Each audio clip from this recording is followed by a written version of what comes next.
Бүгін энергетикалық форумда Министрлер кабинетінің төрағасы Ақылбек Жапаров Орусиялық Русгидро ишканасымен болған чатақ аяқтады. Жана ал компания қырғыз энергетиктерден талап қылған 37 миллион долларды қырғыз өкмөтү төлөй турган болду деп билдирди.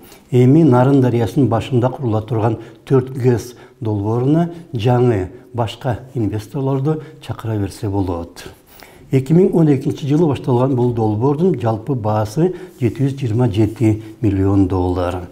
4 ГЭСтин биринчисинин алгачкы агрегаты 16 жылдын жайында ишке кирмек. Бирок 15 жылдын декабрында президент Атамбаев Орусия бул долбоорду аткара албайт деп жарыялаган. Орус президентинин жардамчысы Песков Атамбаевдин сөздөрүн жокко чыгарган. Бирок премьер Темирсариевдин өкмөтү дароо кагаздарды даярдап 16 жылдын 20 январында жогорку кеңеш бул долбоорду келишимди жокко чыгарган, денонсациялаган.